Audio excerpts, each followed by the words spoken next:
ফিরে এলাম বিরতির পর, দেখে নেব পরবর্তী খবরগুলি। দুর্নীতির জালে এবার নাম উঠে এলো এক ভলেন্টিয়ারের। গতকাল রাতে ৩৯,০০০ টাকার জাল নোট সহ এক যুবককে গ্রেফতার করল রাজ্য পুলিশের এসটিএফ।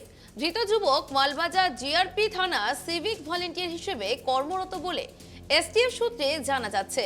ধৃতকে আজ পুলিশি হেফাজতের আবেদনে মালদা জেলা আদালতে পেশ করা হয়েছে।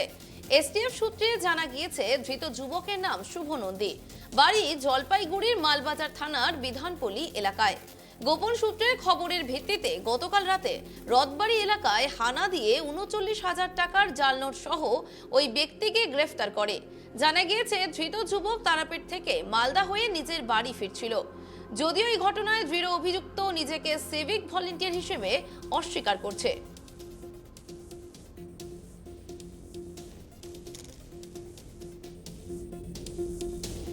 আপনি কি কাজ করেন? আমি তো এমনি কাজ করি একটা। কি কাজ? ছোট-মোটো কাজ করি একটা। না, আপনি তো সিভিক ভলেন্টিয়ার তো। না সিভিক ভলেন্টিয়ার না।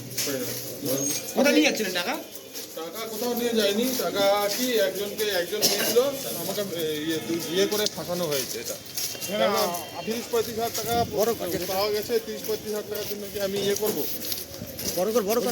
টাকা কে দিয়েছিল? হ্যাঁ, কে দিয়েছিল? দিয়েছিল একজনকে, আমাদের পাড়ার একজনকে দিতে। কত টাকা নোট ছিল? শুধু 500 টাকার নোট ছিল। বলছি, আপনি তো সিভিক ভলেন্টিয়ার কাজ করেন তো, মিথ্যা কেন বলছেন? এখন তো বলুন। করি